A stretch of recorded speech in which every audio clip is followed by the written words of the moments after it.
Welcome to the morning after. Episode 12. Time certainly flies when we're having fun. And we've got an exciting show today. It was an absolutely wild week of NFL games. We're just wrapping up Sunday Night Football where the Vikings upset the Dallas Cowboys. And we saw some injuries in this game, and that was really the theme of the day. Injuries in the NFL. It is the morning after week 15 and the morning after two massive ACL injuries. And really one of the most exciting NFL Sundays I can remember in quite some time is Jackpot shuffling himself. Are you getting ready for an exciting show? Yeah, Jackpot luckily didn't tear his ACL today during our walks, but that's really where we get started today is what we saw in the NFL. We'll get to some college football a little later in the show. I've got some thoughts on Sherrone Moore. I've got some thoughts on the college football playoffs, some bowl game betting strategies, and there is a bowl game actually if you're waking up and listening to this on a Monday morning. We have a bowl game for you on Monday night. We have Monday Night Football. I've got a prop bet for you later in the show as well. But again, we start today with one of the I want to call it like a fork in the road day for the NFL. The Kansas City Chiefs were eliminated from the playoffs before Christmas. The defending AFC champs, a team that has been to the AFC Championship game, I want to say 5 or 6 consecutive years. Pretty much every year Mahomes has been in the league, he's been to the playoffs. In fact, I don't think he's ever taken a snap while his team has been out of playoff contention. And that's going to continue because, unfortunately, as the Chiefs were trying to come back and tie that game late against the Chargers today, he tore his ACL, and he is done for the rest of the year, of course, and we'll see about 2026. Then just 3 hours later, in the Packers-Broncos game, one of the most bloodiest games I've ever seen from an injury standpoint, you had multiple Packers players go down. You had a couple of Broncos players get nicked up throughout the course of the game, but Green Bay took the brunt of the injuries with Micah Parsons also tearing his ACL. How about that? Two of the most impactful players in the sport, arguably the most impactful player on offense and defense, both tearing their ACLs within hours of each other on the same day in the NFL. Just a bizarre day for injuries and comebacks. We had the Buffalo Bills come back from a 21-0 deficit to defeat the New England Patriots. We'll get to the upgrades and downgrades. Of course, Buffalo now has to be taken very seriously as they make a quest to get to the Super Bowl. But really, the comeback of all comebacks happened in Seattle, where Phillip Rivers, 44-year-old Phillip Rivers, made his return. And I don't want to say he played well. He made it through the game, which I think is an accomplishment for a 44-year-old basically getting signed off the street and then going on the road and playing the best defense in the league. They had a chance to win that game, frankly. I actually thought there were a couple moments where they were going to win that game. But the Seahawks do end up prevailing. And it was, again, just a bizarre day in the NFL. Arguably the most exciting, but also most impactful day when it comes to injuries and comebacks. So that's where we start. I'll get to some of the Sherrone Moore stuff a little bit later. I think by now, if you're listening to this, you've probably heard enough about the just boneheaded move by him to do what he did, and I'll get to my thoughts on the aftermath. I think him getting fired, that news is pretty much settled in, but there's still a lot of takes about, who's to blame and all of the things that might occur in the aftermath of it now. But let's start in the NFL because I think at this stage that is the most important thing that we can discuss on a Monday morning as we now inch closer to Christmas. So let's just do what we usually do on the show. I've gotten a lot of good feedback about this, so I will continue to do it. I will go through each game briefly. I will tell you if I'm upgrading or downgrading each team, and I'll give you my thoughts on each team as we move forward. Let's start with the Thursday night game. Falcons beat the Bucs by a point. games don't land one in the NFL, right? Yeah, that's a little sarcasm there. Box score was kind of mixed. Tampa Bay won the success rate, barely. Atlanta won the yards per play, pretty significantly, actually. But they committed 19 penalties in the game and somehow won. Again, one of the stranger results I've seen all year. Atlanta was down. I want to say, I forget the exact number, but I think they were down. They were down two. Yeah, that's right. It was a 14-point game late, and I remember they went for two. And everyone got upset when they went for two. So let me actually, that's a good little aside before we continue. Everyone in the NFL is upset, or actually, I shouldn't say that. I shouldn't say everyone in the NFL. I think some of the casuals get upset when a team is down 14 points and they score a touchdown to cut it to 8, and then they go for two. And I understand why, maybe from the outsider's perspective, that might be confusing, or that might be head scratching, or it might be too risky. But if you do the math, the break-even point of how successful you need to be on a 2-point conversion for that play to be positive in terms of the win probability, it's about 35-40%. So it's a little less than half. If you can convert a 2-point conversion at slightly less than 50%, let's say 40% is a nice flat number. I actually think the true break-even point is in the high 30s. If there's a math geek listening, feel free to correct me. I'm not a math geek. I just study this from a outsider's perspective, from someone who understands math but's not a savant at it.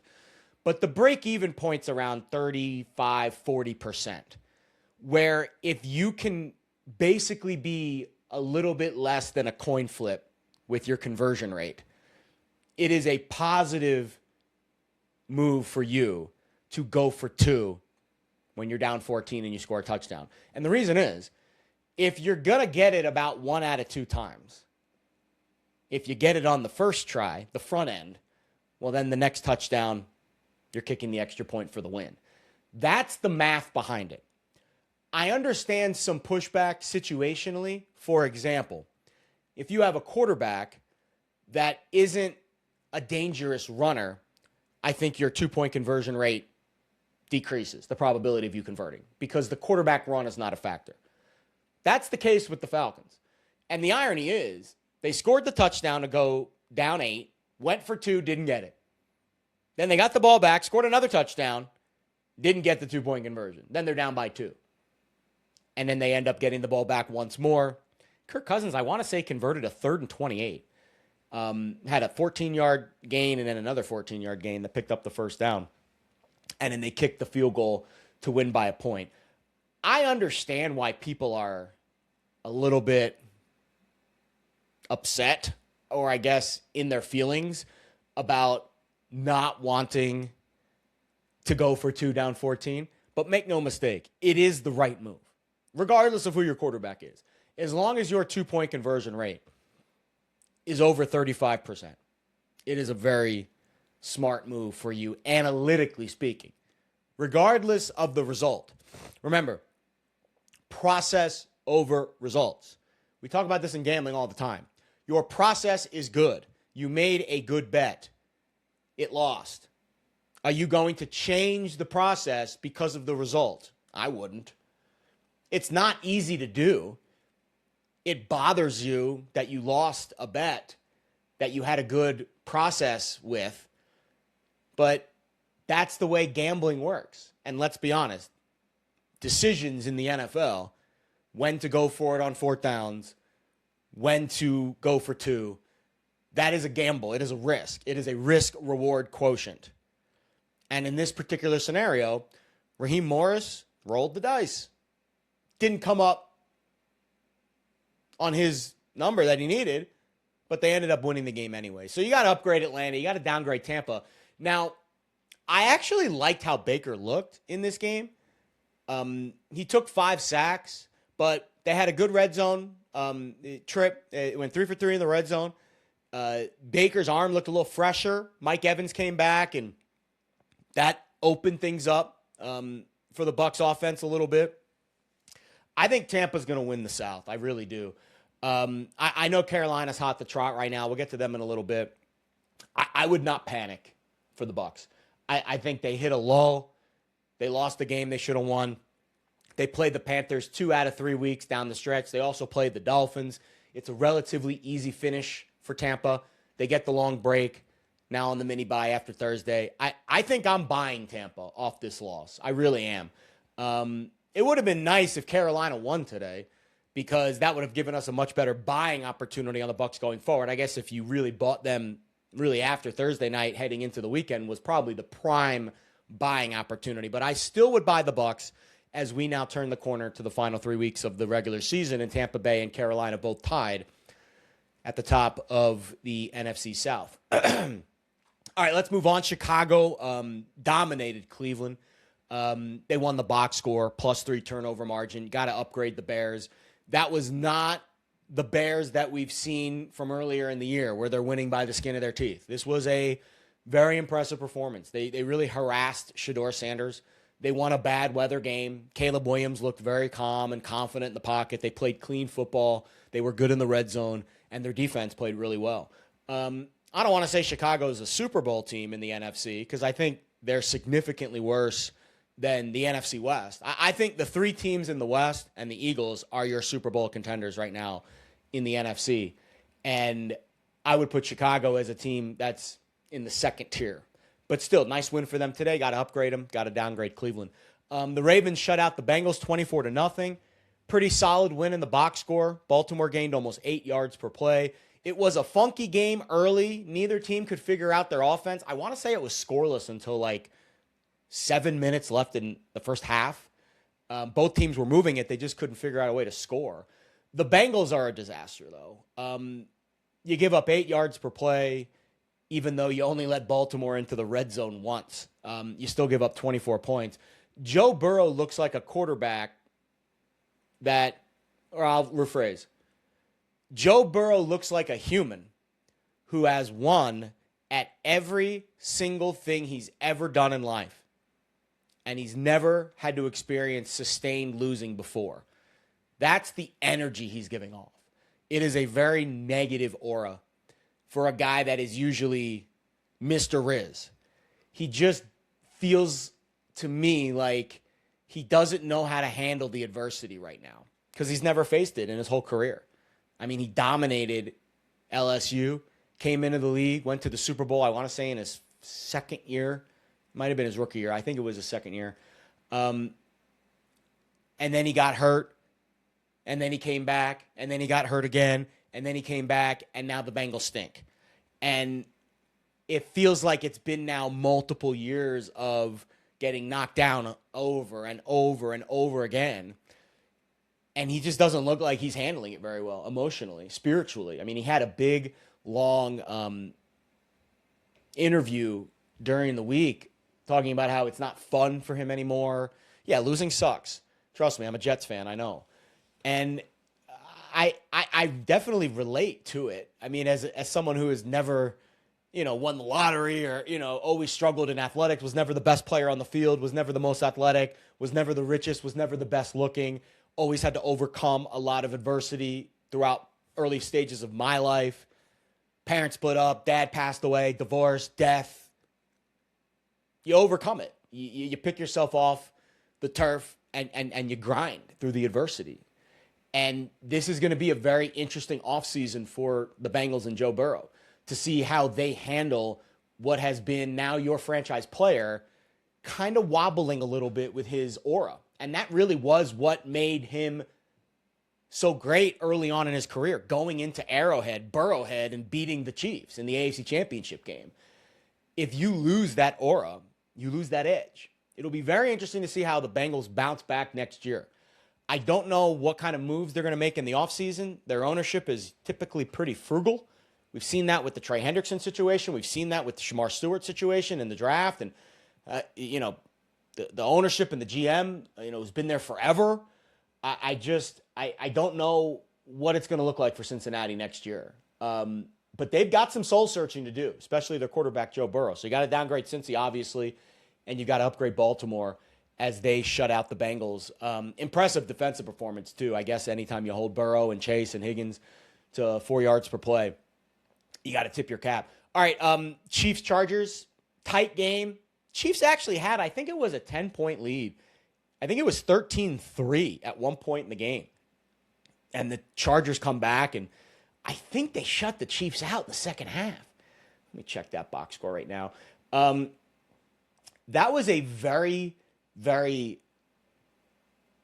telling game for Kansas City. And you get swept by the Chargers this year, which I never would have guessed. Yeah, the Chiefs scored 13 points in the first half and 0 in the second half. And then, of course, Mahomes in the fourth quarter tears his ACL. Horrible injury. I wish him the best in his recovery. Really weird day for injuries in the NFL, no doubt. But the Chargers won the box score. They dominated on defense. They held Kansas City to 4.1 yards per play. And that was, again, mostly with Mahomes. So I think Mahomes got hurt on the last drive of the game. So 55-plus minutes of that game was Mahomes. And they held Kansas City to 4 yards per play. And that is very indicative of what we've seen from Kansas City this year. Penalties, 9 penalties for 64 yards. Mistakes, 5 sacks, 1 for 3 in the red zone. 43% success rate, below average. It was a very, very symmetrical performance to what we've seen from Kansas City all year. There's something about this season that just doesn't vibe with them. Maybe it's Mercury in retrograde. Maybe it's something that is in the water. I don't know. It is a weird year in Kansas City. They are officially eliminated from playoff contention, but we wish the best to Patrick Mahomes in his recovery from his torn ACL. You got to upgrade the Chargers, obviously. Big downgrade for Kansas City. We downgrade Kansas City for the loss, and then I would downgrade him about a touchdown to go from Mahomes to Minshew. We'll sharpen up that number a little bit this week, especially when we look at the look-ahead number with Kansas City. I don't know I forget who they play next week, but we'll get to it when we get to the look-ahead lines, and I'll see if that line is makes sense when it comes to how big of a downgrade you go from Mahomes to Minshew, but obviously it will be a pretty significant downgrade. Buffalo beats New England. Weirdest, craziest comeback of the day, no doubt. 21-0. New England got off to a really hot start. New England won the box score.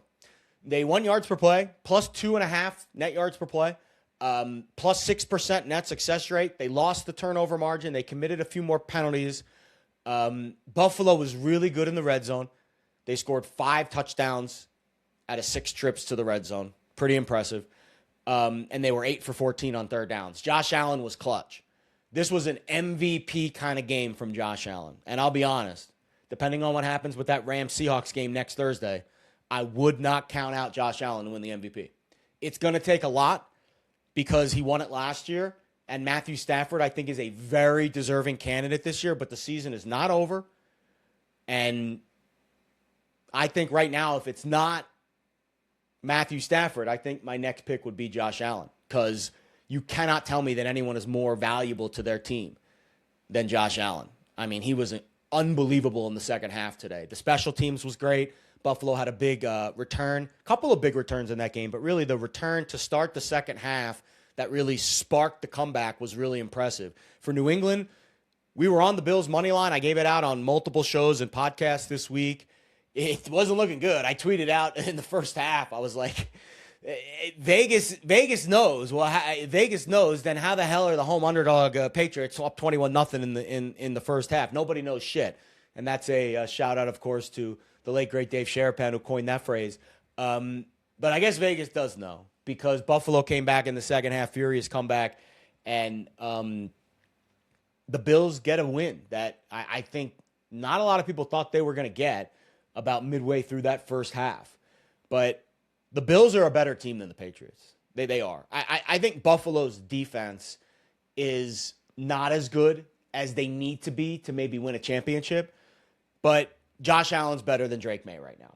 And I think the Bills' offense is a little bit cleaner and a little bit clutcher. And the Patriots, you could tell, when things got tight in that fourth quarter, they looked lost. They look like they haven't played a close game against a good team all year. And their inexperience and their soft schedule really showed in those tight moments. And that's why I'm going to be fading them in the playoffs. I'm definitely going to be fading them whenever they play a quarterback with a pulse. Because I just think right now, I tell you what, Mike Vrabel and Josh McDaniels have done an unbelievable job. If you don't give Vrabel Coach of the Year, that's a sin. He deserves to be Coach of the Year. Maybe Ben Johnson has a case, but I think Vrabel deserves it too, considering just we didn't expect the Patriots to be this good. We did not expect them to win double-digit games this year, no doubt. I think their win total was 8.5.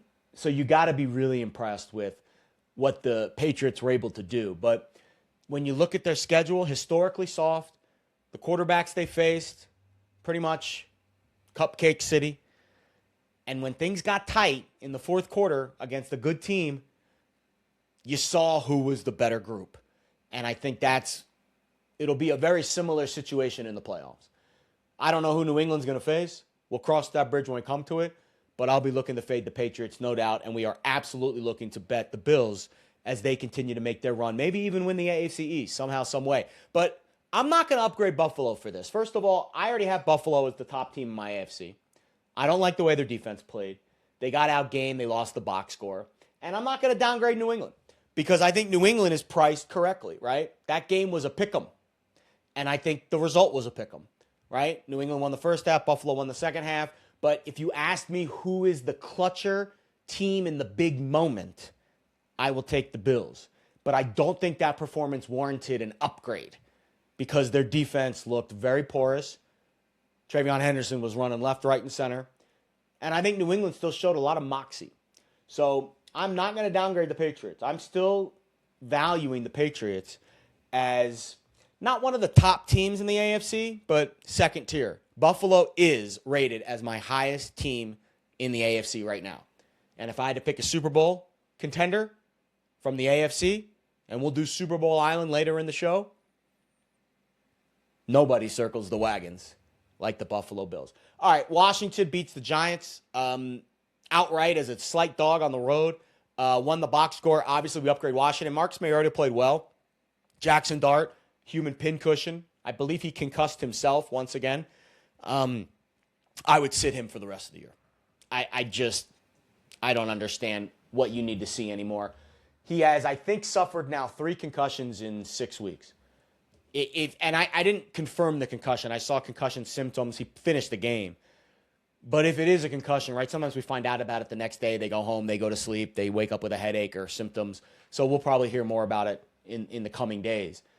But if he did suffer another concussion, and it's his 3rd concussion in like 7 days, or in like 7 weeks of starting, you have to sit him for the rest of the season. Joe Shane has to sit him for the rest of the year. This dude is a human crash test dummy. He only knows one speed. And don't get me wrong, he's the starter. He's the guy for the Giants next year, no doubt about it.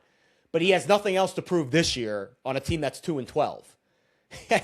Let Jameis Winston take the bullets over the next couple weeks. You don't need him to get a 4th concussion in 8 weeks. And all of a sudden, he's out for 6 months because he has to go through some kind of rehab for the concussion. Those concussions sneak up on you very quickly, and he plays the game violently. The Giants need to be very smart with Jackson Dart over the next 3 weeks. If he suffered another concussion on Sunday, he should not be playing the rest of the year. That's my personal opinion. But you got to upgrade Washington, obviously downgrade the Giants for losing as a home favorite. The Raiders got their ass kicked again. The Raiders, I think, are the worst team in the NFL. Kenny Pickett went on the road, faced his former team.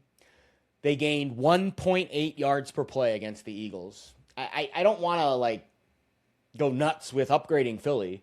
Obviously, you upgrade Philly because you win 31-0 and you're plus 4 net yards per play and plus 30 net success. So you got to upgrade Philly. But I don't think they've magically solved all of their problems overnight. And they've got a tough game coming up against the Bills. Not next week, but the week after. They play the Commanders twice and the Bills once. Dallas lost tonight, so they're going to win the division. They can play with their food over the next 3 weeks and not have to worry about winning the division. They are not going to be a top seed in the NFC. The winner of the NFC West, the winner of the game on Thursday night between Seattle and the Rams is going to be the number 1 seed. And then probably the winner of the NFC North will be the 2 seed. And then Dallas will be Philly will be the 3 because the NFC South is a train wreck. So it really doesn't matter what Philly does over the next 3 weeks. They're going to be the 3 seed in the NFC. If I was the Eagles, I would rest Saquon. I would rest Jalen. He took a little knee injury in this game. If I would be willing to bet, Jalen Hurts does not play in that final game, Week 18, against the Commanders. It's good news for our win total. We bet under 11.5 wins on Philly. They have to go 3-0 for that to lose. They're going to obviously be a dog against Buffalo, and I think they're going to rest their starters in Week 18 after the division's clinched. So I think we're going to hit our win total under on Philly. But the Eagles have bigger fish to fry. They know their regular season is cash. They did what they had to do. They won the NFC East. Now, focus on the playoffs. But I'm not going to go nuts, banging the drum for the Eagles being back after what they did to the Raiders today, because the Raiders are an absolute, utter train wreck. Jags beat up over the Jets, dominating yards per play. Jags look like a legit team, man. Like, honestly. And I know the Jets are kind of a laughingstock, but they've been feisty. I thought Brady Cook was okay at some moments. He certainly looked better than Justin Fields throwing the ball. That's for damn sure. The issue with the Jets is their defense just was a sieve. And maybe that's just the Jags being very balanced. Jacksonville's a very balanced team. I love the move for Jacoby Myers. I think that adds a significant level of depth to that Jacksonville receiving room. You got Brian Thomas, who's the deep threat. Myers is more of the intermediate guy. And then you've got ETN, who can catch it, run it, do whatever. And Trevor Lawrence looks kind of like he's in control. I think Liam Cohen's a good influence on him. He's not going to win Coach of the Year, but he's certainly one of the top 5 coaches of the year. Like, if I had to cast my ballot, I'd probably go Vrabel 1. I'd go Ben Johnson 2. I'd probably go Liam Cohen 3. I might throw Shane Steichen in there, but obviously that candidacy has fallen off recently, but he's done a nice job considering the quarterback and situation that he's had to deal with. But I'd say Liam Cohen's a top 3 candidate for Coach of the Year. I mean, he's done a really nice job with Jacksonville. I think they've got 10 wins. They might not win the AFC South because Houston's coming on like gangbusters. But got to upgrade Jacksonville and obviously have to downgrade the Jets. I've got the Jets as the worst team in the NFL right now. 11 points worse than an average team. The Jets are a train wreck as they head down the stretch. They're not going to be the number 1 pick. It'll probably be the Giants or the Raiders or the Titans. But with Brady Cook and that defense, the Jets are really in shambles. Big upgrade for Houston. Nice win for them. I think they were up 17-0 after like 10 minutes. Just a complete bulldozer of a performance against Arizona.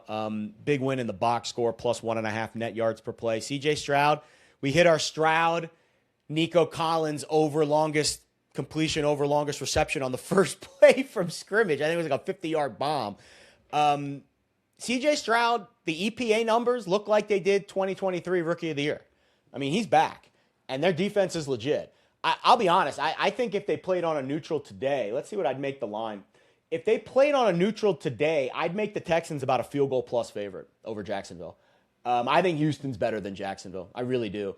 I think the defense really sets them apart. I think Houston's going to be a very tough out in the AFC. Guys, the AFC is wide open.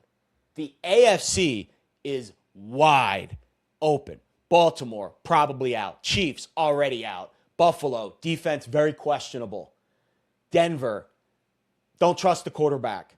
New England, don't trust the situation fully. Don't trust the quarterback in a tight game. Who's going to win the AFC? It could be Houston. Honestly, it could be Houston. I think it'll be Buffalo, but I've got Houston as my second highest rated team in the AFC. About a point, maybe 2 points behind Buffalo. Depending on how the Bills look over the last 3 weeks, I might be upgrading them a little bit more. But I think Houston right now is right there.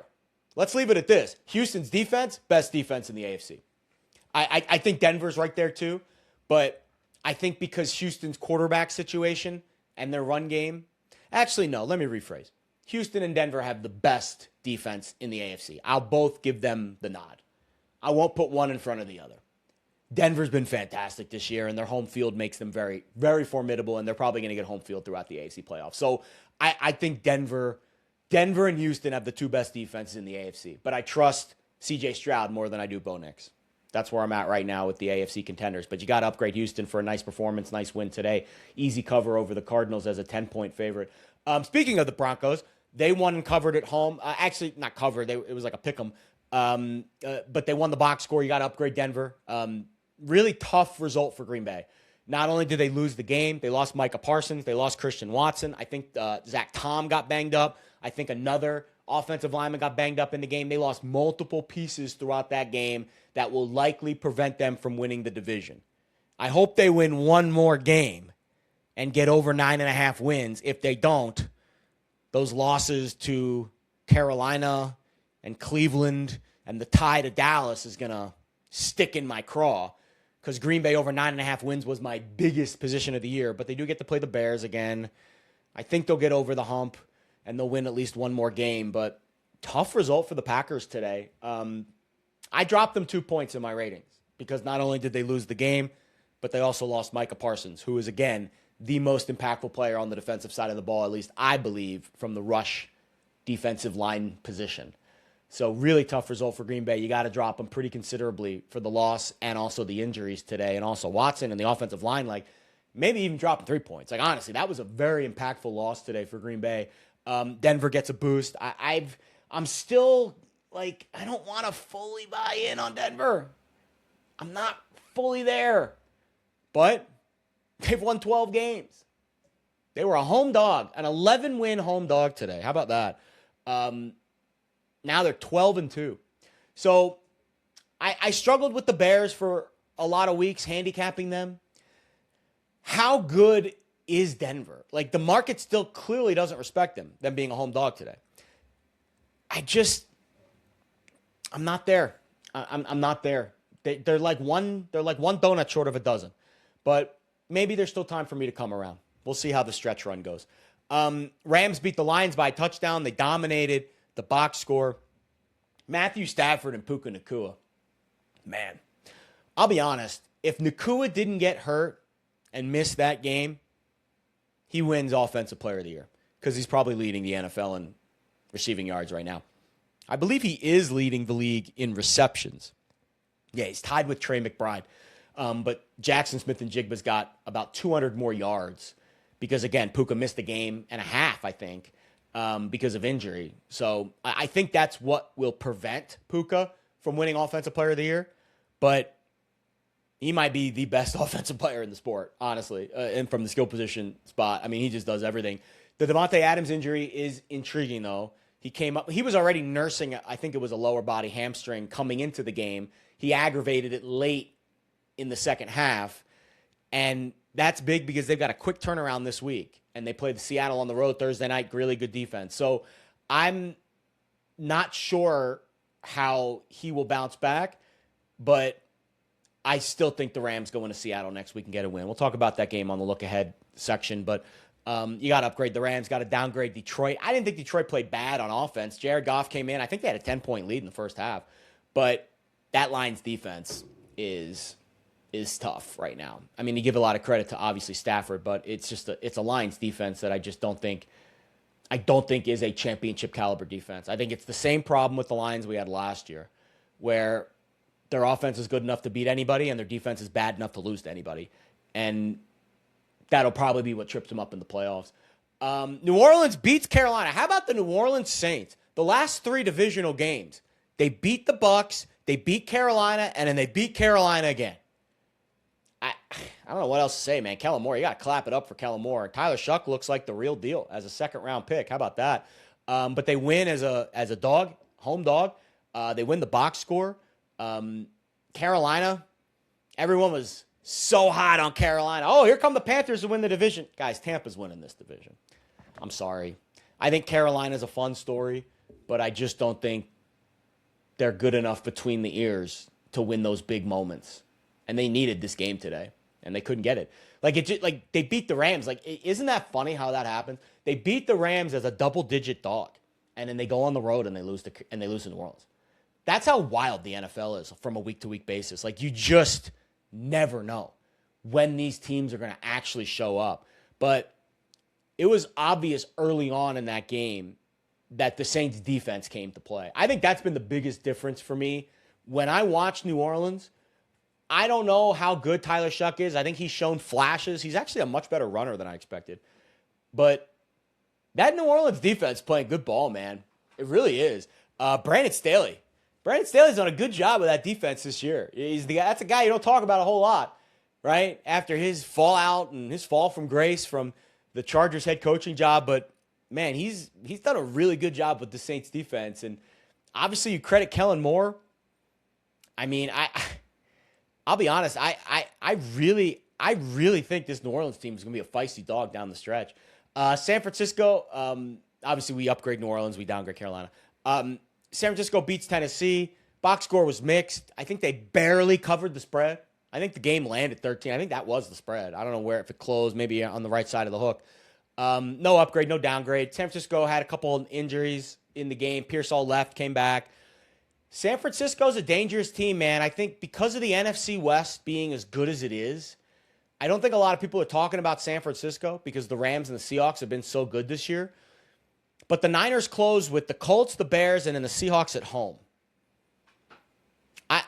If the Rams, let's leave it at this. If the Seahawks beat the Rams on Thursday, and then the Niners beat the Seahawks week 18, the Niners might win this division. Because they're definitely beating Phillip Rivers and the Colts next week. And I think they're beating the Bears at home in 2 weeks. So there's a chance that week 18, it's San Francisco, Seattle, winner take all in the NFC West.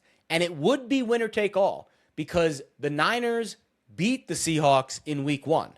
So if Seattle right now, who is a game ahead of San Francisco, if both teams win out and both teams are still in the same spot in the standings in week 18, San Francisco would be 12-4, Seattle would be 13-3. If the Niners win and finish 13-4 and both teams finish with the same record, San Francisco would win the head-to-head tiebreaker because they beat them 2-0. I would make some Niners. What's the Niners to win the NFC West right now?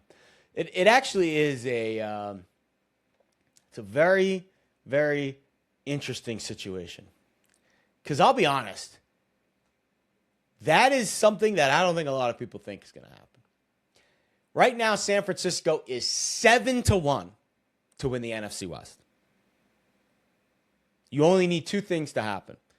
You need LA to lose to Seattle next Thursday. And then the Niners will control their own destiny. And all they have to do is win their last 3 games. And let's be honest, they're going to beat the Colts on, I think they're like a 6-point favorite next week against the Colts on the road. And then the big game at home against Chicago. I think they'll beat Chicago at home. Man, I'll tell you what, the Niners winning the NFC West would shock some people for sure. But you got to put it in the realm of possibility now, based off of how they've played over the last few weeks. Speaking of the Seahawks, one of the craziest games I've ever watched. Phillip Rivers literally could not complete a pass more than 10 yards down the field. He was incredibly dink and dunk, and that was by design because the dude's 44, and he can barely move. And I give him credit just for making it through the game. But if you leave that game with a, wow, Phillip Rivers looked great, you weren't watching the game that I was. Indy was very fortunate that Seattle could do nothing on offense. Couldn't run it, couldn't throw it. Sam Darnold was seeing ghosts again. Lou Anarumo was bringing guys from different spots, and Darnold was just not getting the protection in the right spot and getting his guys in the right place. And maybe you want to blame the offensive lineman, you want to blame the receivers. I know JSN had a couple drops. That's fair. The onus always falls on the quarterback. That is what the position is all about. If you win, you get the credit. If you lose, you take the heat. If you cannot handle that, you're playing the wrong position. That is the quarterback position in a nutshell. And Seattle did not find the end zone. They kicked 6 field goals. They were very fortunate to win this game. Phillip Rivers, considering his limitations, played as well as he could have played. He didn't make any mistakes. The turnover came late when it was a desperation heat to try to get into field goal range. He played clean football. They couldn't move it very well. They couldn't run it very well. But Rivers did what he was asked to do, which is don't ruin the game. Don't screw the pooch. Play ABC football, paint by numbers. And he executed that game plan. The problem was Seattle's offense right now is an issue. And that's why I think I wouldn't pick them next week. But the Rams have some issues, and the game's in Seattle, and the line's tight. I think Seattle is a fade. I think Darnold in the playoffs is a fade. But we're not in the playoffs yet. You're starting to see right? Like if this was, Cinderella? When you go to the ball and the glass slipper, and then you turn into a pumpkin. Like, we're starting to get to that point now with Sam Darnold. Like, it's just, he is turning into a pumpkin, man. You just cannot lay a big number with Seattle. They didn't come close to covering the spread today, double digits. So we can't downgrade them for losing because they didn't lose, but we can't upgrade them. I think Seattle stays kind of at the near tip of the NFC, but the Rams are better. If you're not power rating the Rams in front of the Seahawks, then you don't know ball. Because if all things are equal, I'm taking Stafford over Darnold. And the quarterback position matters the most against the spread. So if Stafford has an edge over Darnold, you got to give the edge to the Rams in terms of the power rating. Sunday night game, kind of a weird game, to be honest with you. Minnesota beats Dallas. Dallas was about a 5-point favorite.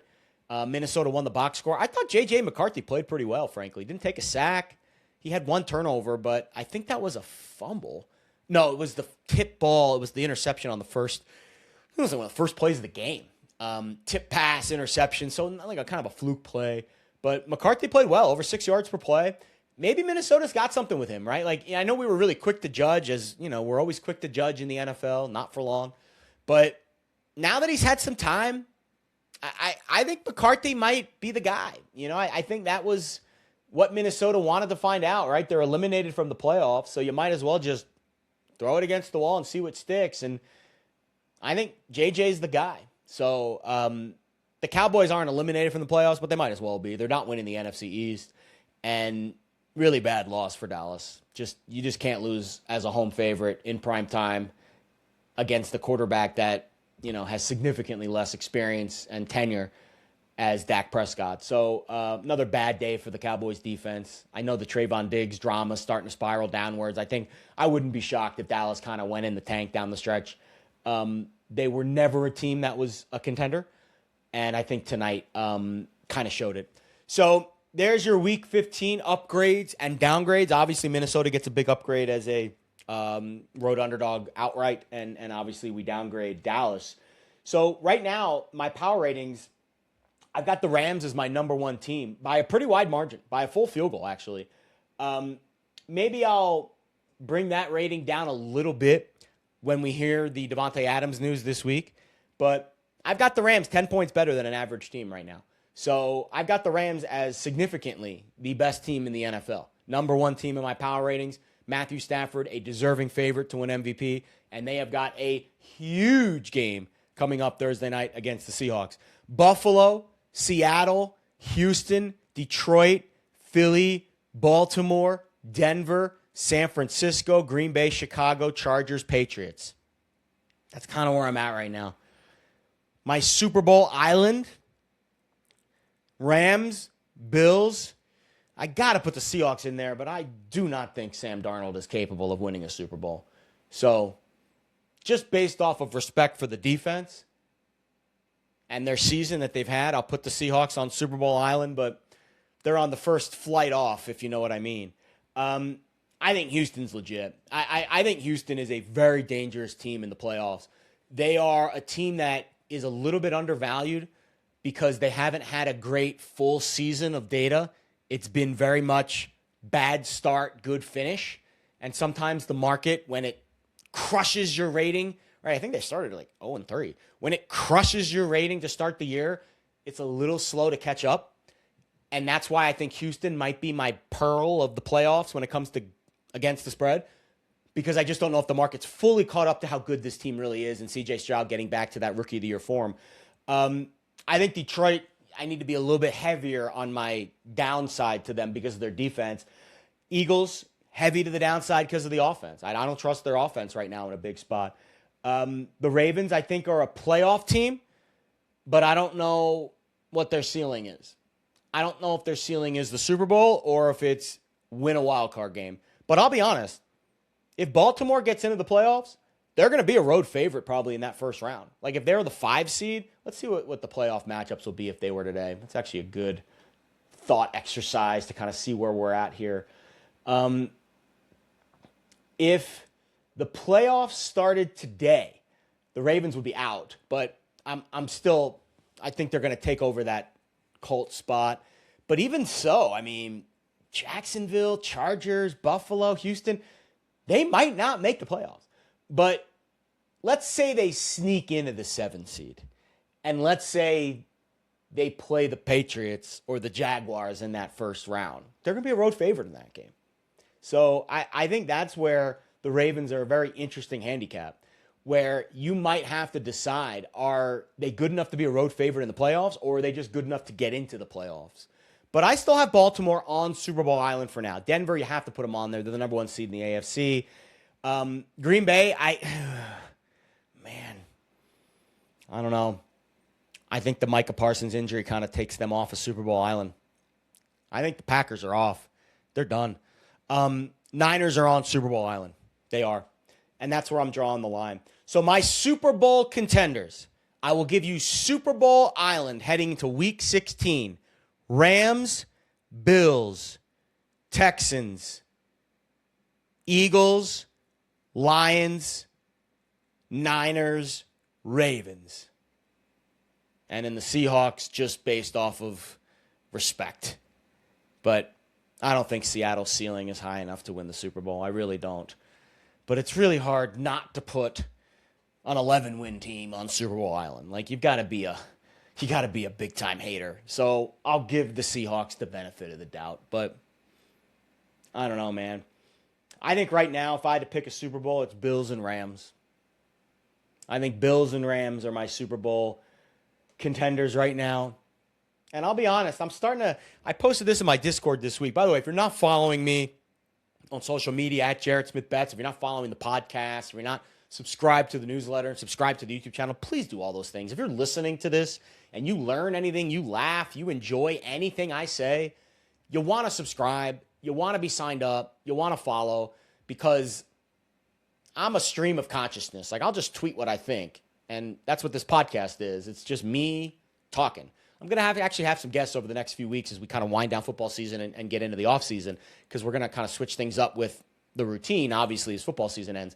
But I am always honest and forthcoming with you. So if you are enjoying or liking anything you hear, please support the content.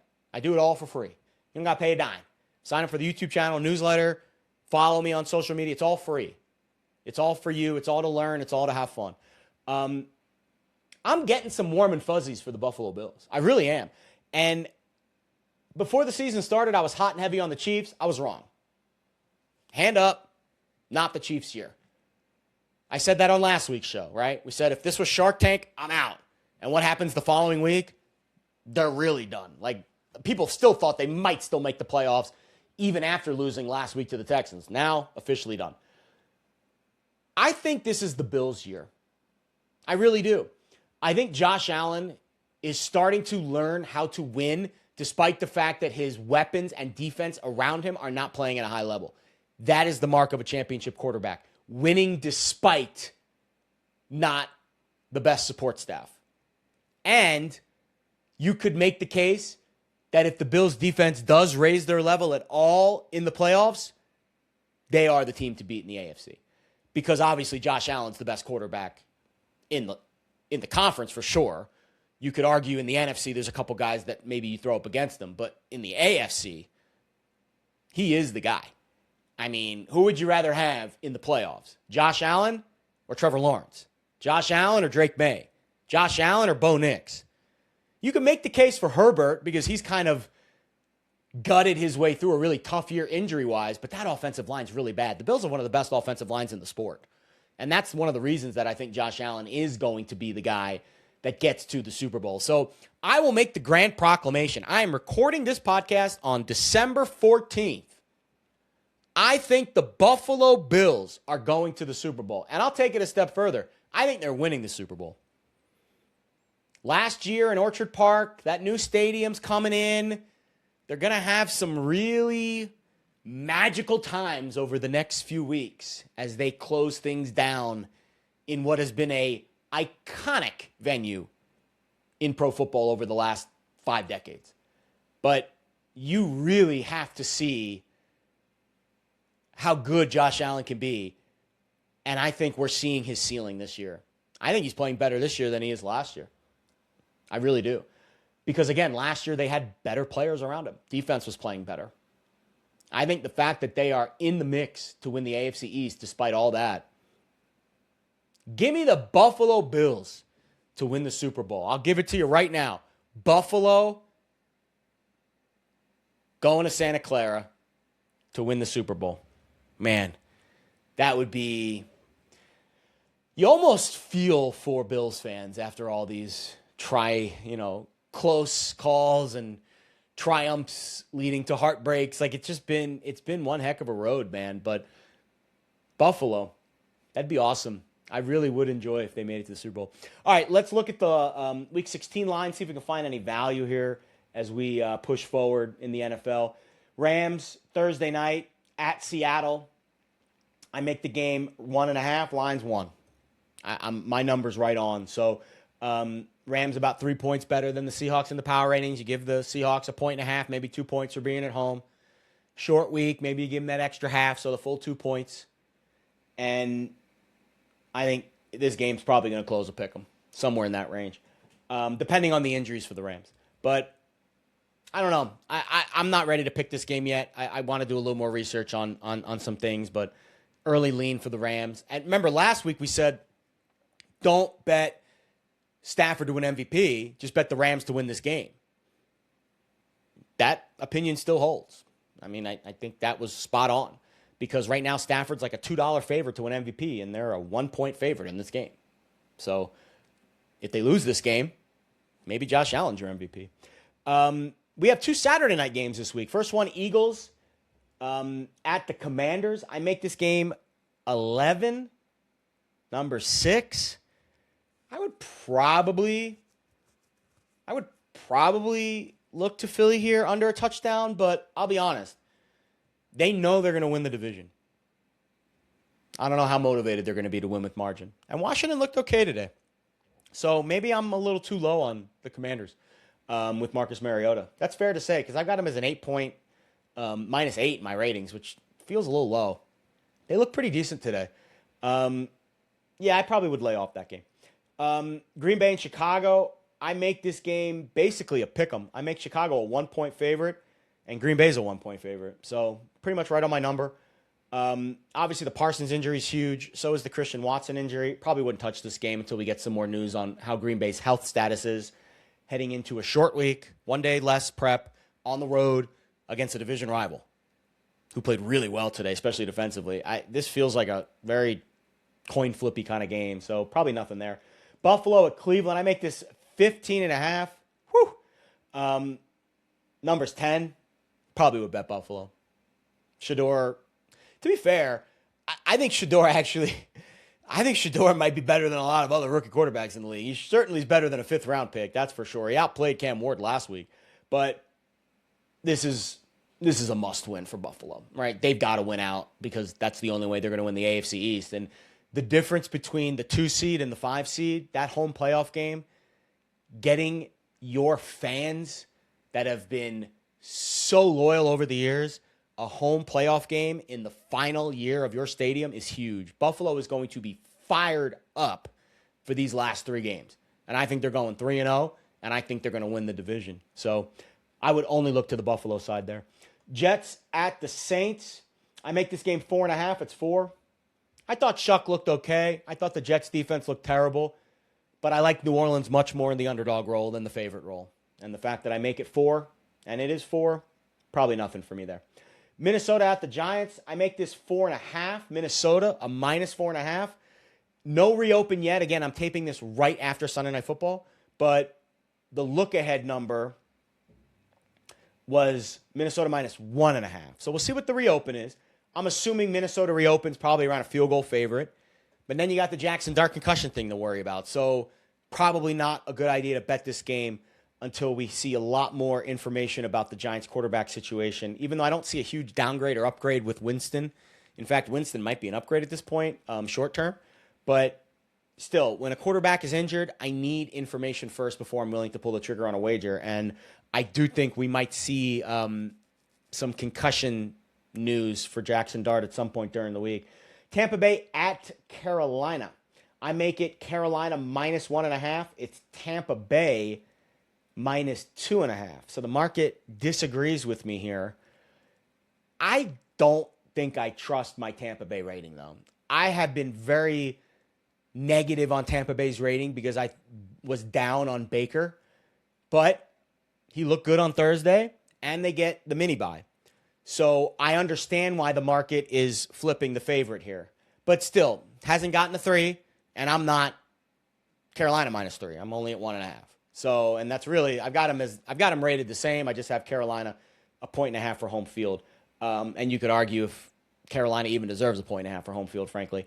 I'd probably lay off this game. If anything, I'd look to Tampa Bay under a field goal. Because this game is, this is essentially like the NFC South pre-championship game. I know they play again the last week of the year.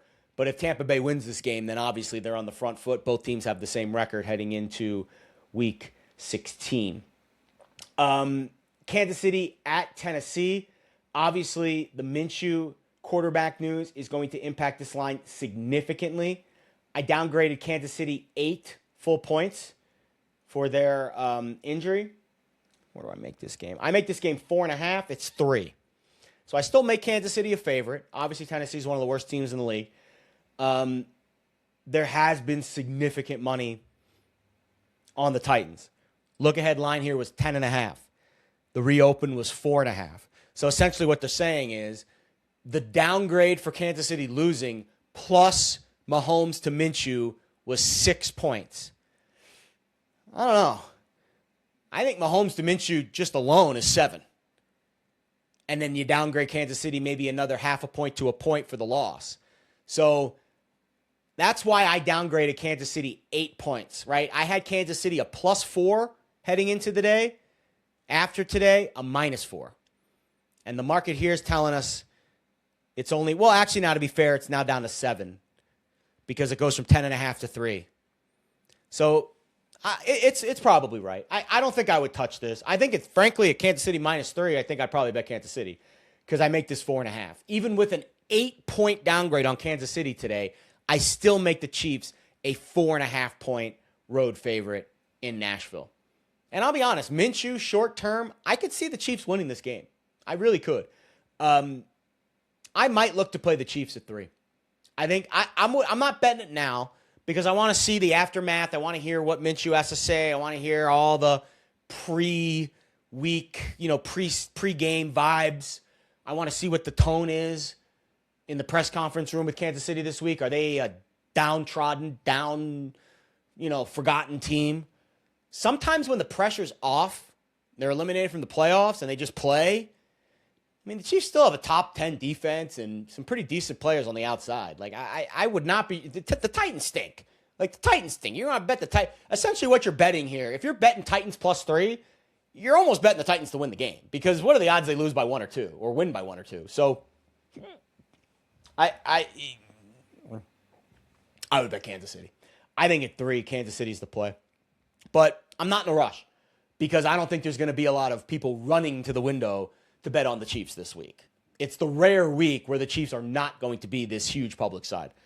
Although, to be fair, if you've been betting on the Chiefs every week this year, you're probably living under a bridge somewhere, so you might not be wanting to bet them anymore. Chargers at the Cowboys. I make this 3.5. Obviously, the look ahead here. Man, how about that? Dallas was a -2.5 on the look ahead. We'll see what they reopen. I would imagine the Chargers have to be favored after the Cowboys lose as a home favorite to Minnesota. But I make this game Chargers -3.5. So we'll see what the reopen is. It looks like 1.5. Man, I'll tell you what, if the Chargers are a dog in Dallas, I am hammering the Chargers in this game. That might be my favorite play of the week. But we'll see what the reopen is because, again, I'm recording this on a Sunday night right after the Vikings-Cowboys game, so not all the shops have reopened. Let's see what that reopen is. But, man, if the highlight this. If the Chargers are an underdog against the Cowboys this week, run to the window to bet the Chargers. That is a misprice. I make the Chargers a 3.5-point favorite. And that's after the downgrade of Dallas today. That might be a weird number. Cincinnati at Miami. Let's see where I'm at here. Where is this game on my chart? I make this game Miami minus 4.5. It's Miami minus 1.5. I did not love what I saw from Joe Burrow today. I really didn't. I really think the Bengals might be a team that's... I hate using the Q word with professional athletes because they are playing for a paycheck and they're putting things on tape for their next employer. But Joe Burrow looks like a guy who's kind of checked out mentally. And if Miami wins on Monday night and they're still alive for the playoffs and you're getting a pick 'em minus 1.5 on Miami under a field goal, I might be looking to play the Dolphins as a slight home favorite next week because I make that game 4.5. And I don't trust Joe Burrow right now. Again, I getting weird vibes from the Bengals. And that defense, man, that defense is rough. Atlanta at Arizona. Atlanta's coming off that nice win off the bye. The mini bye, I should say. I make the game a pick 'em. It pretty much is a pick 'em. Atlanta's maybe a 1-point favorite. Probably won't do much there. Arizona's had some rough. I think they've given up like 90 points over the last 2 weeks. They are a rough watch right now. But Jacoby Brissett's slinging it. I probably would play a Brissett over passing attempts prop. I think that would be a good way to play it. You know, he's been, chucking and ducking pretty much since he got the starting job. But yeah, I don't know.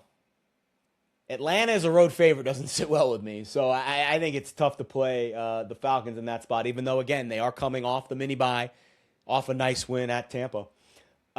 Jacksonville at Denver. I make the Broncos a 4.5-point favorite. It's Denver minus 3. Again, the market is not respecting the Broncos at all. They were a home dog today against the Packers. The Jaguars have had a really nice year. 10 wins. Liam Cohen's playing great. The Broncos are 12-2 and have one of the best home field advantages in the sport.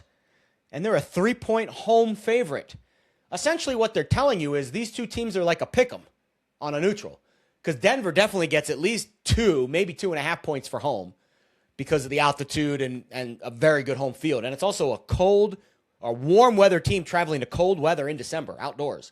So the market just continues to hate the Broncos, man. I would probably bet Denver in this spot. I really would. I think Jacksonville's good, but if that's a field goal line, you're basically telling me that Denver and Jacksonville are the same rating right now, and I don't know if I buy that. I really don't. I think Denver's at least a couple of points better than the Jags. So that is a really interesting number. I am very fascinated to see how the sharp money handles that number this week. Because the look-ahead line was 3, and it reopened 3. So there has been not a lot of interest on either side yet.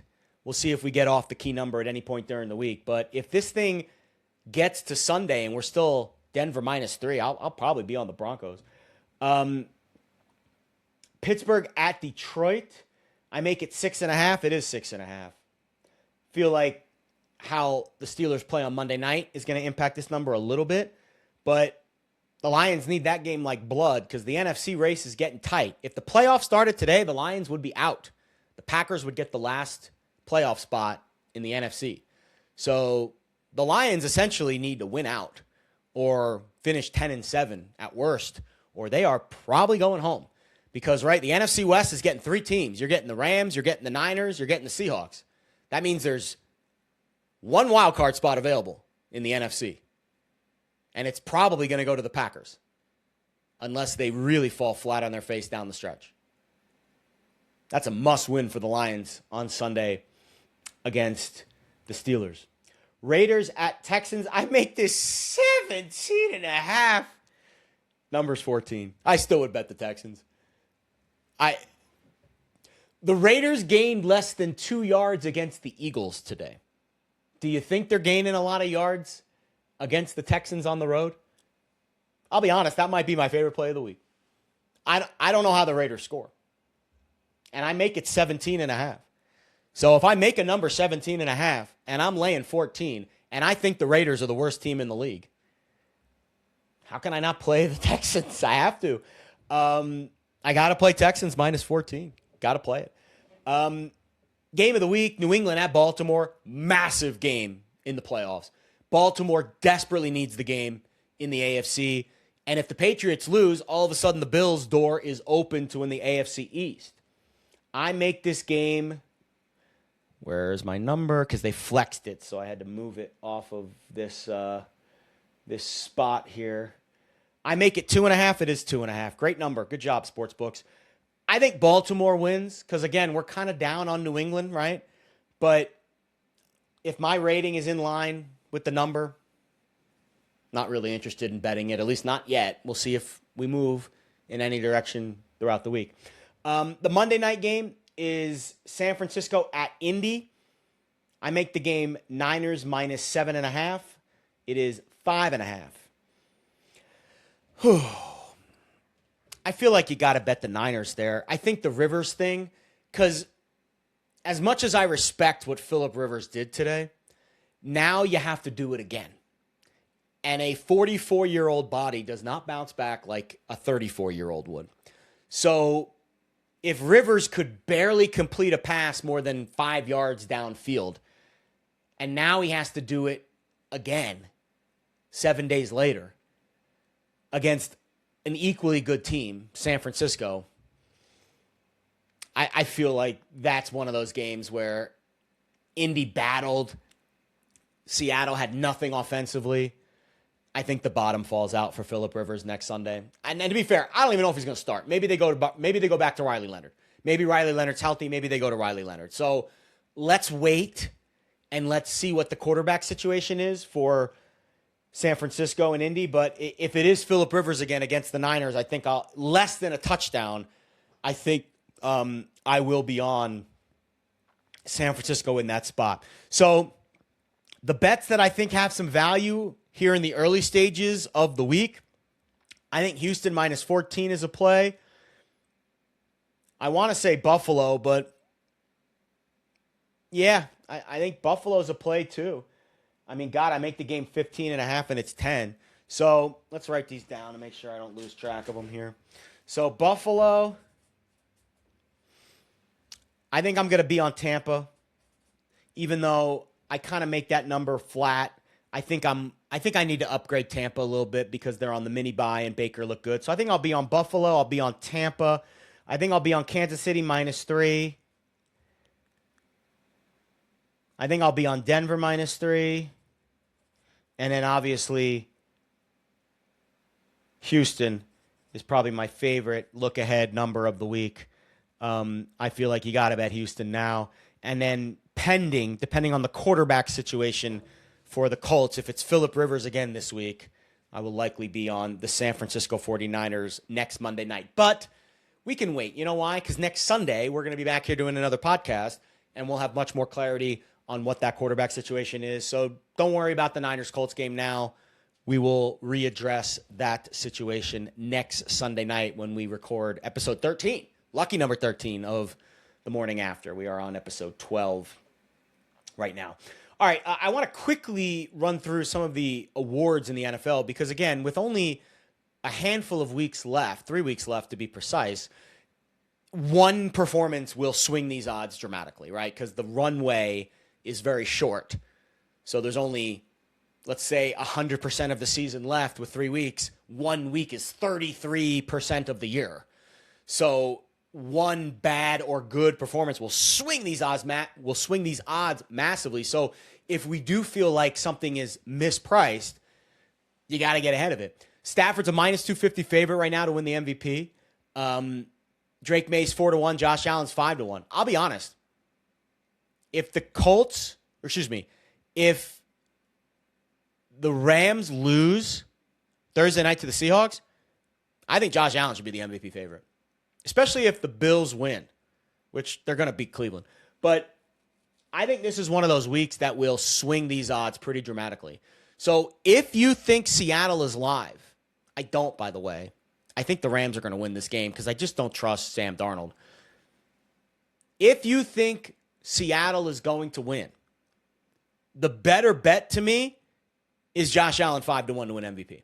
Because again, Seattle is a pick'em, right? It's probably like plus 105 money line. I'd rather have a 5-1 in my back pocket.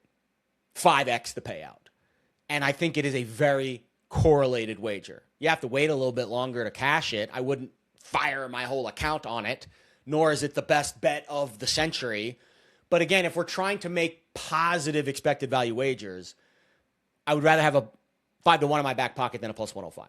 Because I think if the plus 105 wins, right, that's saying like 46%, 47% chance of winning, well, then that 5-1 might flip to odds on. Probably not. It'll probably go down to like 2-1 if Buffalo wins and the Rams lose. And all of a sudden the Rams are not the NFC West favorite anymore. I think that would significantly increase Josh Allen's chances of winning MVP. I don't think Drake May can win the MVP. I don't. Especially if the Patriots don't win the AFC East. I just do not see a path for him to win the MVP. In fact, I think once the Patriots lose at Baltimore next Sunday, I think that'll be the end of Drake May's MVP candidacy. Great year. Doesn't have the tenure to win MVP. Again, the odds of you winning it at a young age, it has to be Mahomes 2018, Lamar 2019. Those are the youngest players to ever win MVP in this recent run. Drake May's not having that good of a year. Lamar Jackson in 2019 revolutionized the sport.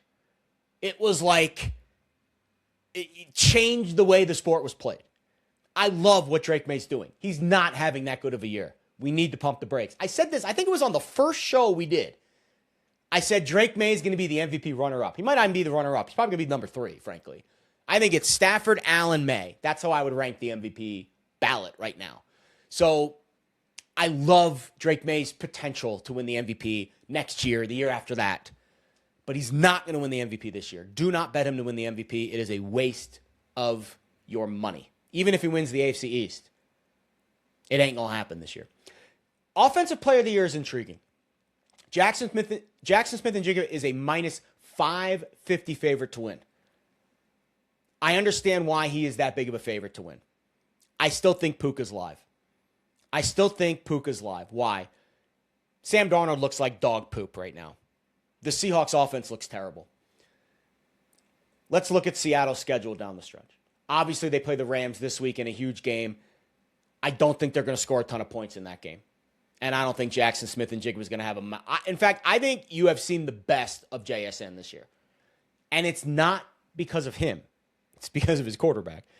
Then it's at Carolina, at San Francisco to close the year. If J.C. Horn matches up with him, that Carolina defense played better. I think there is an outside shot that Puka Nakua not only leads the league in catches, he's going to do that. But if he can figure out a way to come close to JSN for yards and lead the league in receptions and targets, and Matthew Stafford wins the MVP, and the Rams win the NFC West, I think he's got an outside shot to win that award still. I really do. So you can make worse bets this week than Puka Nakua 16-1 to win Offensive Player of the Year. Now, I've already got him in my back pocket at like 4. What did I bet that? I remember, again, one of the first shows we did, I gave him out, I want to say it was like 4-1. It was 3-1. So I already have that ticket in my back pocket. Do I think it's going to win? Most likely not. Most likely JSN leads the league in receiving yards. Most likely Seattle, if they don't finish first in the NFC West, they finish tied for the second best record in the NFC, right? They'll finish a game behind the Rams if they lose on Thursday night and then win out. So I do think there is still a very strong case for JSN, but it's relative to the odds. Minus 550 is basically saying he's already won the award. It's saying it's like a 90% 80% win probability he's going to win it. I don't know if it's that high. I honestly don't. Because, again, the Rams are a favorite on Thursday night. So let's just assume the Rams go into Seattle. Nakua plays a great game, outplays Njigba, has more yards, more catches. Stafford has more yards than Darnold. The Rams win the game. And then down the stretch, Nakua outplays Njigba. And let's say Njigba finishes with like 100 yards more. I think he's like 250 in front right now. I think he's at like 1,400 and Puka's at like almost 1,200. But again, Puka's got more receptions and more targets. So I think that number should be a little tighter. I think it should be like 5-1 and not 16-1 for him to win it. And I think the recency bias of Nakua might play a factor. If the Rams outplay the Seahawks down the stretch, the Seahawks offense continues to sink, the Rams win the division, and Stafford wins the MVP. You might get a Rams sweep in the player awards markets this year. You really might. Comeback player of the year feels like a lock with McCaffrey. I know I'm seeing Rivers on the ballot now. I just don't think you can give it to him for. I mean, how many games is he gonna play? 3 games max. I just don't think you can give it to Rivers. McCaffrey's had a really good year. He's on my fantasy team, and he is carrying me to the championship. Carrying me all year long. You got to give it to McCaffrey. He's minus 220 to win the comeback player of the year. I actually think there's some value there, frankly. I know you don't love betting minus 200s to sit on him for a month or so, but I don't know how you don't give it to McCaffrey. I really don't. I know the story with Rivers is great, but the dude's barely going to play. How can you give it to Rivers when McCaffrey's had such a good year coming off that injury? Defensive player of the year is a done deal. Myles Garrett's going to win that award running away. He's going to lead the league in sacks, record, all that stuff. He's like a minus 20,000 to win it. That award's done. Offensive rookie of the year is a very intriguing race. Travion Henderson's come on like gangbusters over the last few weeks. Obviously, today's game was huge. He had 2 long touchdowns. I don't think Egbuka's candidacy's done yet. I don't. I have Egbuka at 9-1 to win the award. I will likely come off of it at some point over the next week or so. Maybe it's Henderson. Maybe it's McMillan.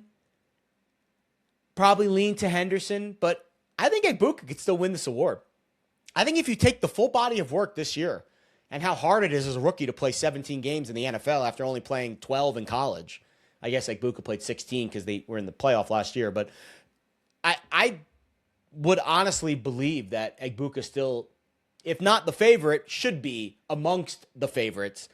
And I don't think it's outside the realm of possibility he wins this award. I think it's about a coin flip right now. So I might bet some Henderson at some point, but I'm hoping for a big Egbuka game, one big splash game over the final 3 weeks that can push him across the finish line. Because again, if you take the full body of work from week 1 till now, I think Egbuka has been the best rookie offensively in the year, in the NFL this year. Defensive rookie of the year, Carson Schweinsteiger's really had a good year. He's minus 230 to win the award. I think he probably wins it. Is there value there? I don't know enough about the other candidates to really give you an accurate analysis there, but I think Schweissinger, the rookie linebacker from the Browns from Ohio State, is he from Ohio State? I don't know where he's from.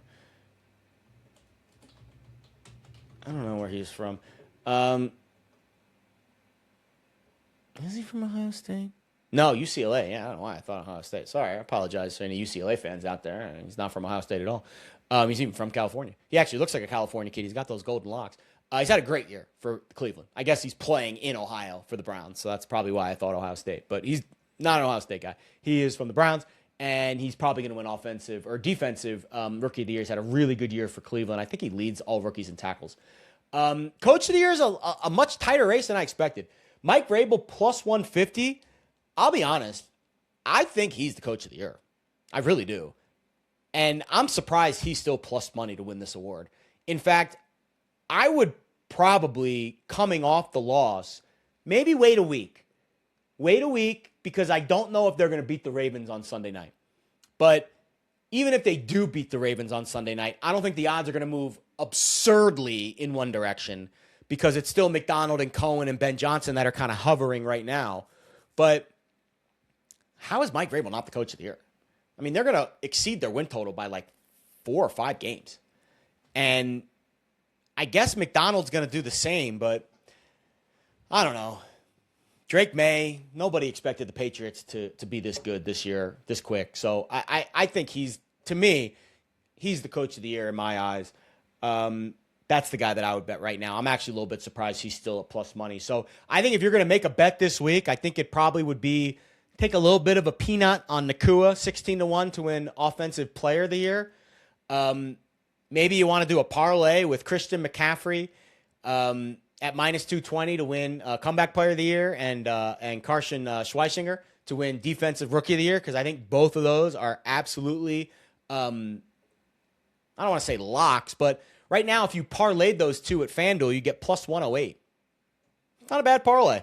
Again, you want to take a unit or two and just sit on it for 6 weeks? I don't think that's a bad call. I think both of those guys are winning those awards. And Coach of the Year, I think you wait, but Mike Vrabel is the choice right now for me, as we have 3 weeks to go in the regular season, and they have vastly exceeded expectations. All right, let's get to some college football. Again, a very slow week for college football, right? We are behind us with the playoff drama. I got a lot of comments and video on my TikTok and YouTube videos on the Notre Dame stuff.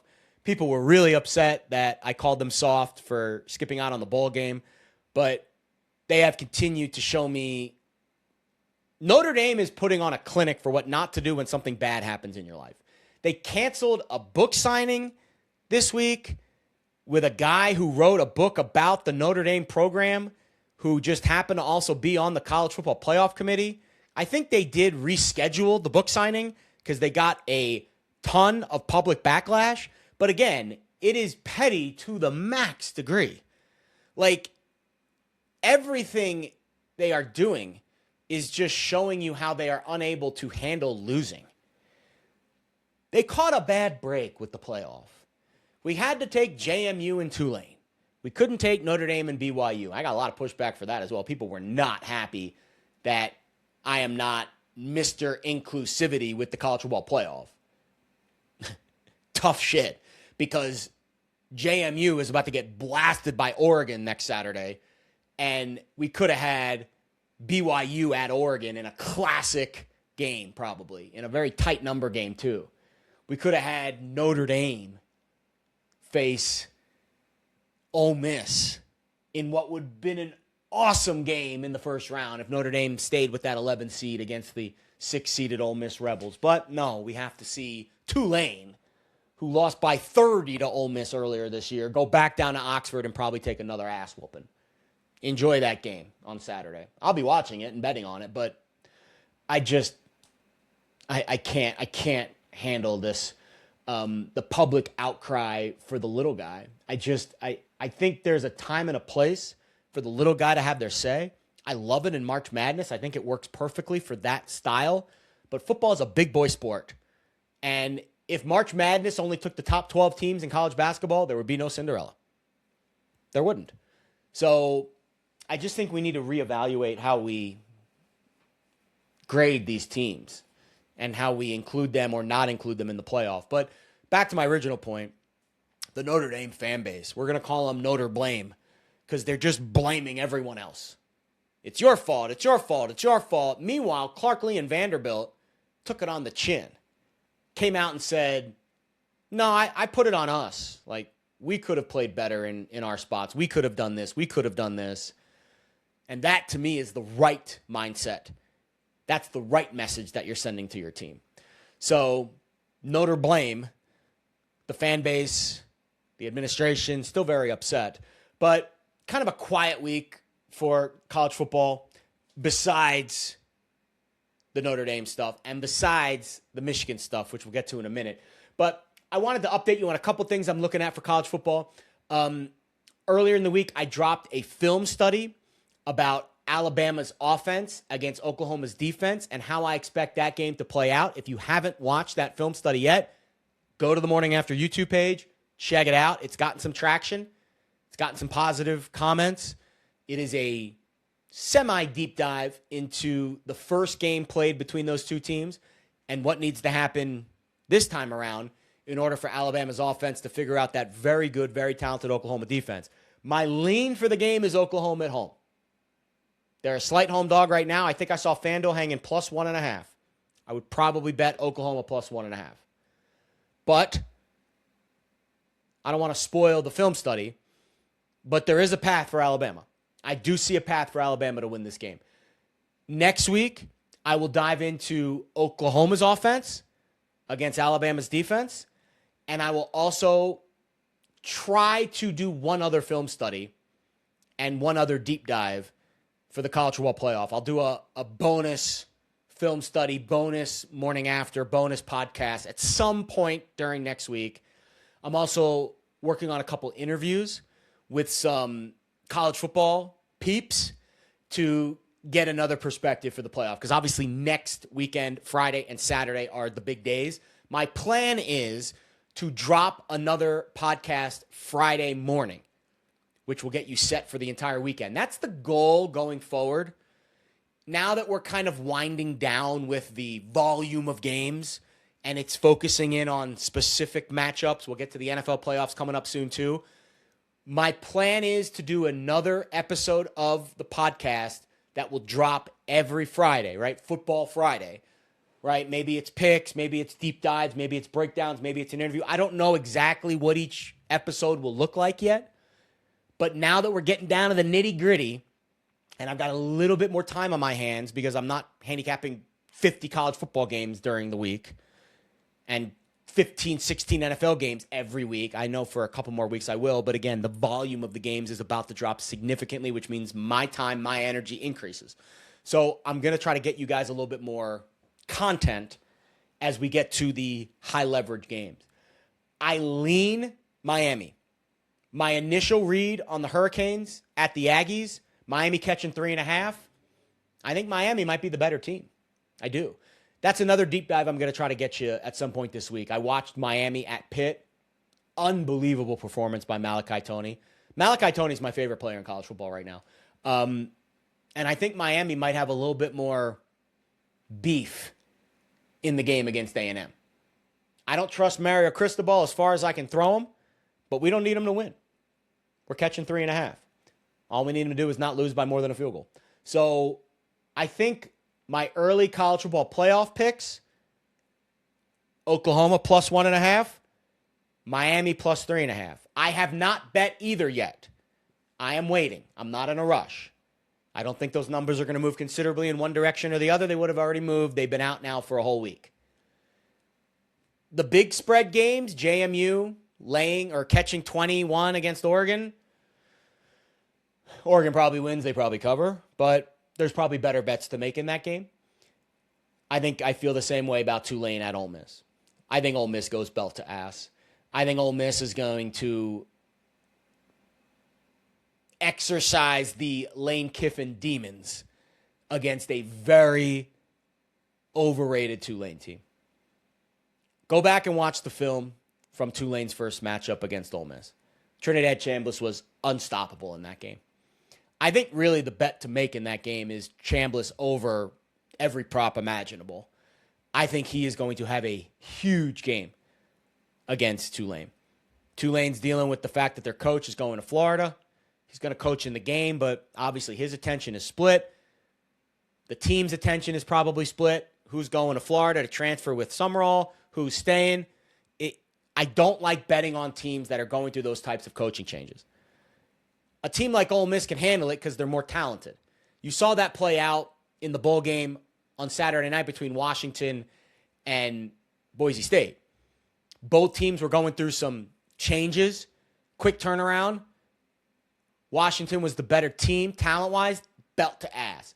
I think bowl handicapping, I really like handicapping the bowls. If you're not following me on X, I tweeted out my bowl records over the last 4 years. I have, knock on wood, I have not had a losing bowl season in 4 years of gambling publicly on social media. I'm very good at handicapping bowl games. Why? There's a situational element to it that just vibes with the way that I handicap. I have a knack for picking up on subtle things that coaches say and players say during the preamble. And there's just something about the bowl season where it beats you over the head with which team actually wants to be there and which team doesn't. And when those situations occur, the handicap is very obvious. Also, player props have been very profitable in the bowls. It is obvious when a player is going to get extra run, extra time, extra opportunities because of a scenario or a situation. For example, Jackson Dart last year was trying to improve his draft stock. Ole Miss and Lane Kiffin let him do whatever he wanted. And I bet his ladder on his passing yards prop as high as it possibly would go. And we hit every single one. It was like, I still have people who tweet me, I remember your Jackson Dart ladder in the bowl game from last year. There's just something about the bowl games that I don't want to say it's easy, because it's never easy. But it's easier, and I think it's clearer. It's like you're wiping the foam and the film off your camera lens when you're trying to see the picture. Sometimes in the bowl games, it is blatantly obvious which team actually wants to be there. And the number it's impossible for the number to fully reflect that. Unless there's a massive amount of opt-outs, which has made it a little bit harder because sometimes the backups actually are in a better position.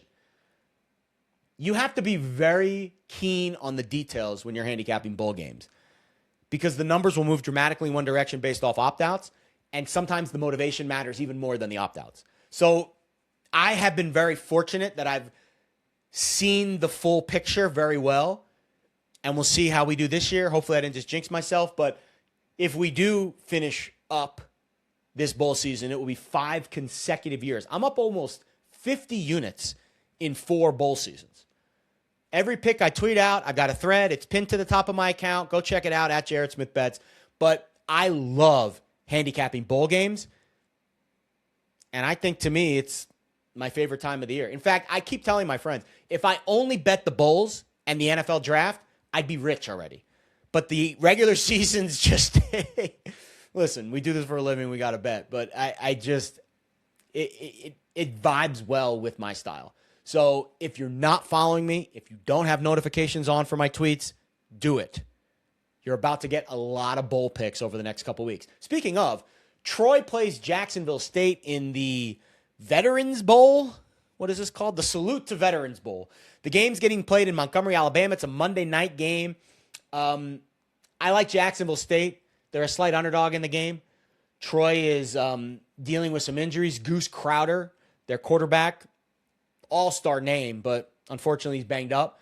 Left the game in a boot. He's practicing. He might play, but I think Jacksonville State metrically is the better team, but they're the underdog in the game. So I'll take Jacksonville State plus 2.5. I might have some more prop picks for you tomorrow. So again, follow me on X at Jared Smith Bets.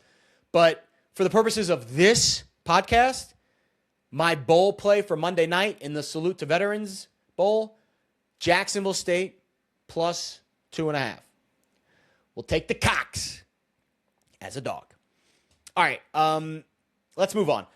Rise and Wine. And this is a heavy one. We got to talk about Sherrone Moore. Obviously, if you're listening to this podcast, if you're a college football fan, you probably have already heard the news that Sherrone Moore was fired this week. When that news dropped, it was shocking. We didn't think there were going to be any coaching changes at Michigan heading into the offseason. They had a pretty decent year, right? They lost to Ohio State, so obviously it was a failure in terms of the Michigan standard. But Bryce Underwood showed flashes. Their defense looked good. And I think they won 9 games. I think. Maybe they're 10 wins. But either way, going to a bowl game, they looked like they were moving the program in a positive direction. And then the bomb gets dropped. Sherrone Moore fired. Well, why? Then we get the news of why he was fired. With cause. For an inappropriate relationship with a staffer. Whoa. Then it got worse. Then we find out later in the day that he's in custody and got arrested for breaking and entering and a potential assault on the woman that he was having a relationship with. Well, then we went down a really dark path. So the details started to come out, and he was arraigned, I believe it was on Thursday, in a Michigan courtroom, and the details were really grim. So apparently what happened, based off, again, this is the conjecture part that is not confirmed, that I am just hearing from sources I trust, that this relationship has been going on for a long time. They were investigated and interviewed about the relationship before the season even started, and they both denied it. And at that point, if they both deny the relationship, you really can't do anything else. But I guess things took a turn south, and the woman ended the relationship. And that's when Sherrone Moore started to go down a very dark path. Apparently he was stalking her. He was calling her inappropriately. And that's when the woman went to Michigan's administration, athletic department administration, and showed proof that the relationship was happening. And at that point, Sherrone Moore was instantly fired. And that's when Moore lost it. He went to the woman's house, broke in, took a knife to his throat and said, "I'm going to kill myself and you're going to watch. You ruined my life." A mess. Absolute mess. Oh, by the way, Sherrone Moore has a wife and 3 daughters. Horrible situation.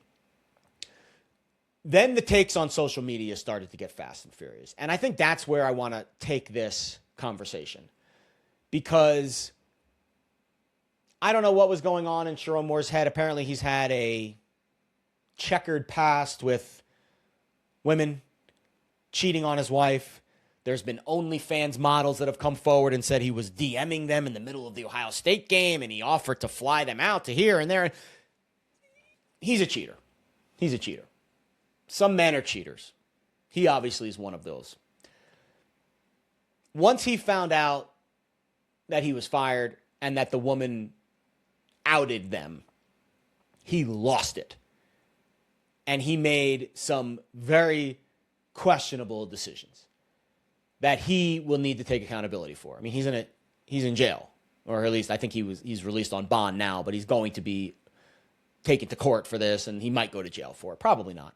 But one of the charges was a felony that can be punishable for up to 5 years in prison. I don't think he will go to jail, but he could.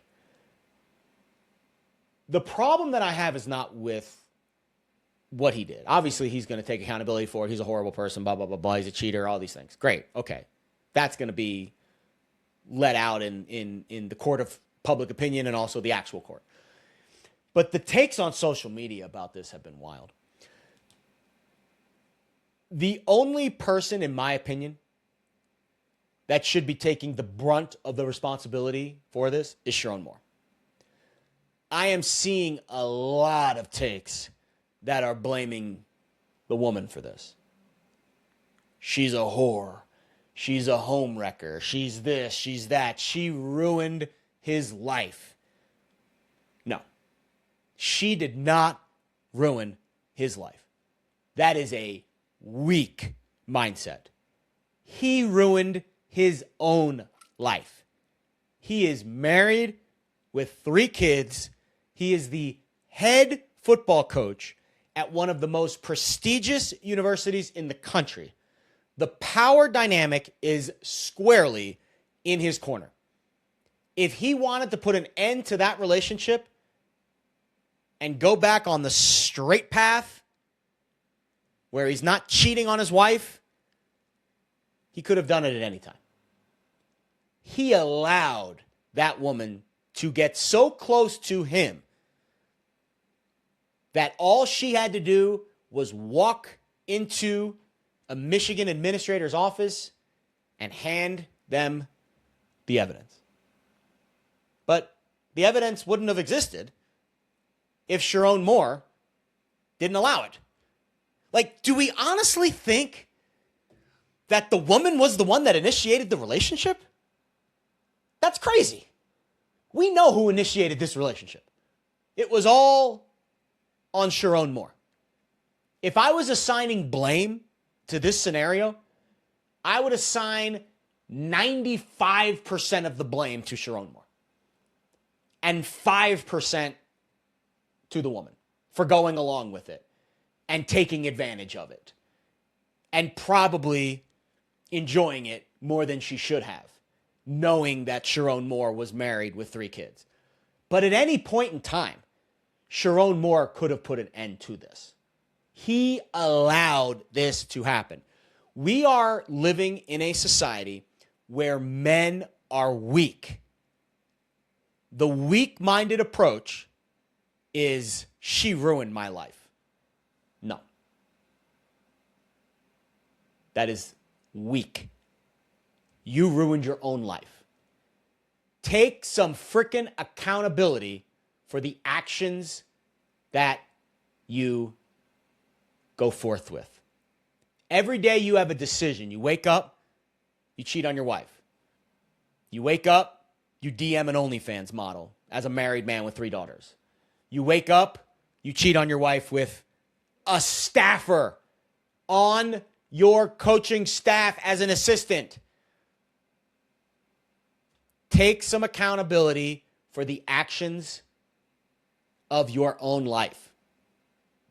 Nobody ruined Sherrone Moore's life but himself. Anyone putting out a take or an opinion that she is the one to blame for this, you have a lot of soul searching to do. You're probably a misogynist, but you also have a lot of soul searching to do, because that speaks volumes about who you are as a person and the way that you approach your life. You're trying to blame other people. The only person that is responsible for your life and your actions is you. And Sherrone, I'm sure, is thinking about that very, very hard. I don't know if he's still in prison or in jail. He's probably been released on bond, but he's probably got a lot of soul searching to do. But I implore you, the majority of the people who listen to my podcast and my content are men. 99% of my audience are men between the ages of 18 and 50. I am begging you guys, please don't fall into this trap. You are the only person responsible for your life. You have control. Sherrone Moore ruined his own life. This woman is not responsible for that. Did she make some questionable decisions along the way? Absolutely. Sherrone Moore allowed her to do that. Sherrone Moore gave her the access to his life. He was in the power position here.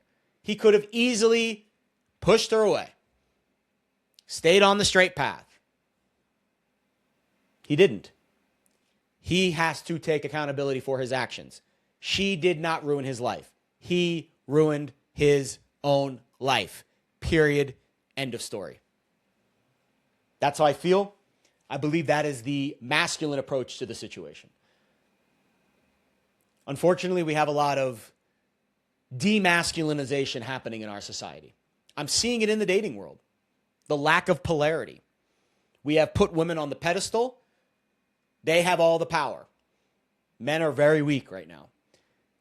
And I'm seeing it through examples like this. Because when something like this happens, if the guy is blaming the girl, that is the inherent problem we have as a society. Men are supposed to be strong leaders in the community. If you are DMing OnlyFans girls and dating your assistant as the head football coach at Michigan when you're married with 3 daughters, that is not anyone else's fault but yours. So I beg the men who listen to me on a regular basis, take control of your life.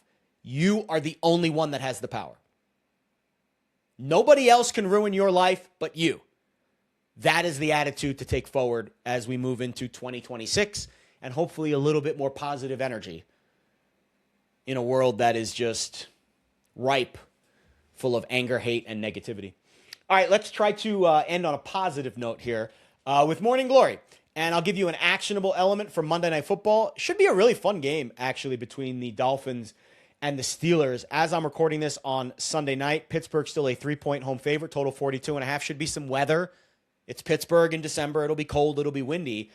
I'm going to go Tua Tagovailoa under 29.5 passing attempts. So, first of all, Dolphins in the cold. We all know how that works out.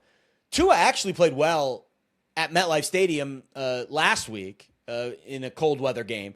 But the Dolphins have turned into a very run-heavy team. Since Week 10, Miami leads the NFL with nearly a 60% run rate. No other team is above 52% in that span. So the Dolphins have turned into a run-first team. And I think, first of all, this is going to be a close game. Hopefully Miami doesn't fall behind by 2 scores, because if they do, this bet's probably screwed. But the Dolphins have run for over 120 yards in 8 of their last 11 games, 4 straight games with 160 plus. I think they're a running team, and I think they're going to emphasize the run against the Steelers, try to slow this game down, keep that Pittsburgh offense on the sidelines, and I think Tua is going to stay under 29.5 passing attempts on Monday Night Football. You heard it here first, unless it doesn't happen. All right, that is it for The Morning After, episode 12. Again, if you haven't subscribed to the newsletter, please do so. There is a link in the description of this YouTube video if you're watching on YouTube. If you're listening on Spotify or Apple, also check out the link in the description. You can sign up for the newsletter. You can sign up, subscribe to the YouTube page, follow us on social media. The content train does not stop. I appreciate you listening to The Morning After. We'll see you next time.